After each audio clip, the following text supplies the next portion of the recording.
everyone, welcome back to Teenager Tuesday. I hope you're doing well. Happy fall. I don't even know what the weather's going to be like because we're recording this early September. But this is late September, and I am Will Perry. If we haven't met, I'm the lead student pastor here at Hope.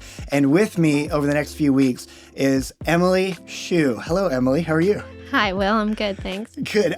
For people listening, they won't necessarily see how your last name is spelled. So can you spell your last name? Yes, my last name is spelled S-C-H-U-C-H. Yeah. So yeah, I know it looks like Scutch, Shoosh, Scooch, all Schmersh. kinds of, yeah. Yeah, But and I blame your husband for that. yes, Yeah. yes, I blame his German ancestors. I've known your husband for actually a few years now. I was thinking about that. Yeah. I've known him for a few years, pastor in the area for a long time. How long have y'all been at your church? And remind me what church. We go to Grace Church, Frisco, Great so church. just down the road. And yeah, we've been there over 12 years now, just over 12 years. 12 yeah, years. since we got married. Yeah. Wow. Does it seem quick? Like yes. how were we yes, married for 12 years? Yeah, it seems very quick, but we have been busy, so. Yes, that's awesome. Yeah, I love that. And probably most people don't know this, that Frisco area youth pastors, like we try to meet up once a month. Some people can make it a lot of times, others is 50-50. But it's awesome. Like church community in our area is really cool. Frisco, McKinney, Prosper. We really are, by and large, praying for each other, cheering for each other. And yeah, it's awesome knowing your husband, Stephen, for a long time, and being in the ministry means that you're also in the ministry. Yes, you know? yes, I am. Yeah. And recently you've written a book. Tell us a little bit about that. Yeah, so I wrote a book. It's called Majoring in Motherhood, a crash course in gospel truth for the hardest, messiest, most glorious job in the world. And yeah, it released back in April. Yeah. And it was kind of about 5 years in the making. I started writing it. We have 6 kids now. And I started writing. Yep. Y'all have, Yeah. Okay. So I had 3 when I started writing it.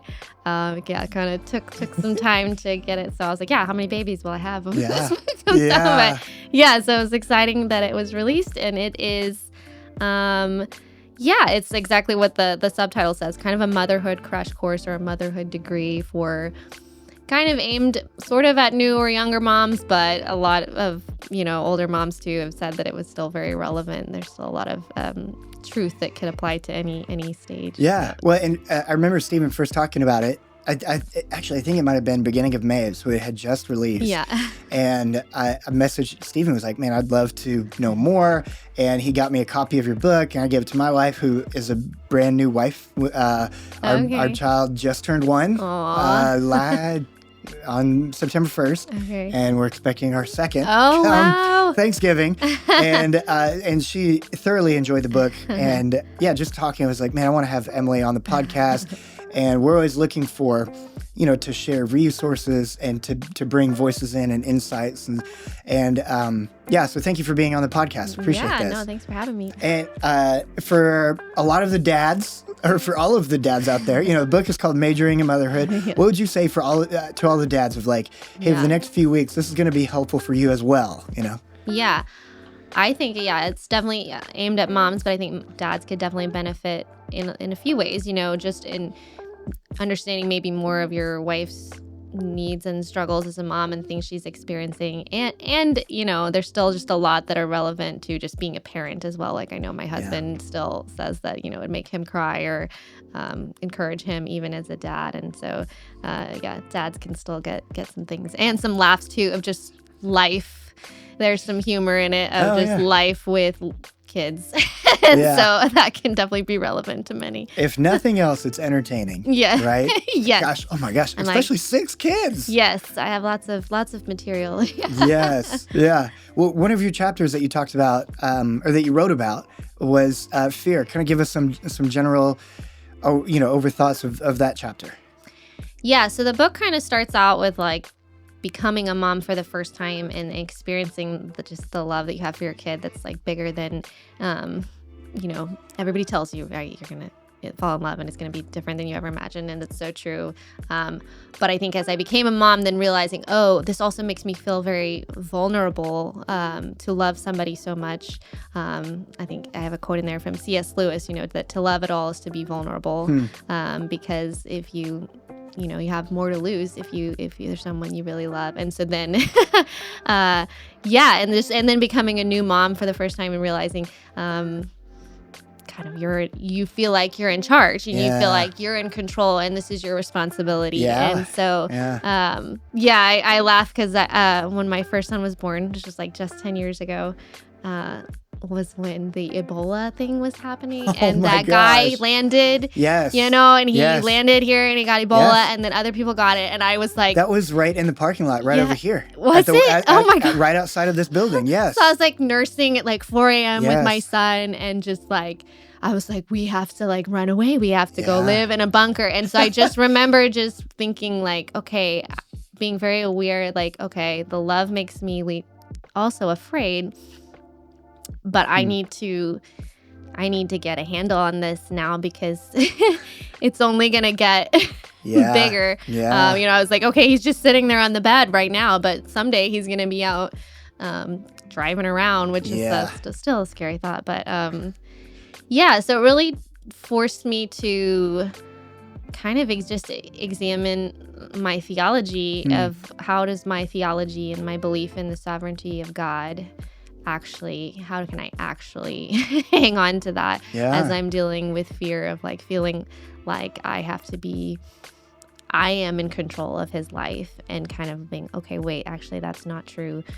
My God is the one that created him and sustains him, and all of his days are ordained. And that's a scary thing in a way to be like, I'm not in control.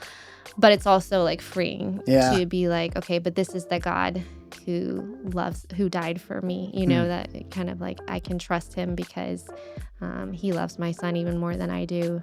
And he has all power and all knowledge. And so there's a lot of freedom in kind of surrendering to that. And otherwise we will kind of let fear dominate us and dominate our parenthood. So I love what you said, the theology. What is my theology of fear? Because fear, like stress, like we can't avoid it, so the idea is then what do you do with it? And I love that point of view, saying I want to filter that and think about that through God's point of view and God's lens, because it's not like God's followers all through Scripture never had fear. Right. Right. Yeah. Even Isaiah, or when they're in God's presence, they're terrified. Yeah. But then what is your theology of fear? I love that. Yeah. What would you say about this? When a majority of people listening to this will have middle schoolers and high schoolers, and I talked to a parent last week who they have a student who's graduating high school after this year, and they even said to me, I'm afraid that it's too late for me to have these conversations, to start doing something different during their senior year. How would you kind of encourage them to manage the theology of that fear, like it's too late? Yeah, I mean, I think coming just back to the sovereignty of God, that ultimately our kids are in his hands, and while it's like it's sort of a paradox, right, that what we do matters, right? It's not that we don't have any impact or everything we do as parents is meaningful, but ultimately God is sovereign over us and over our kids. So there's a sense where we could start day one, and do everything quote unquote right. Yeah. And it's not a guarantee. There's not a formula. Or you could start quote unquote late, and God could still use that. And so I don't think it's ever too late to start. And I think the goal is to be faithful. And so, my son is 10 now, and the older they get, the more you realize like you can't control it. But so what is success? Well, it's not necessarily everything turning out the way we wanted, but that we have been faithful with what God has called us to do and obedient to him and trusting in him to then work through us, or maybe even sometimes in spite of us, Yeah, we are very imperfect. Yes. Yeah. A lot of imperfect people just trying to do their best, right? Yes, exactly. And and that can be your imperfections or your failures could even be ways that God works or something. So, Oh, yeah. yeah. Yeah, that's very true. Well, Emily, I'm excited to dive more into your book, more into your insight to encourage all of the parents that are primarily from our church, but people share this around. And if this is ever helpful, or if parents, if a neighbor, somebody from your kid's school, a parent, whatever pops in your mind, please feel free to share these episodes with them as well. We'll be back next week to continue this conversation of majoring in motherhood. For now, parents, remember, you can do this. You've got this. You're not alone. God is with you, and so are we. Have a great week.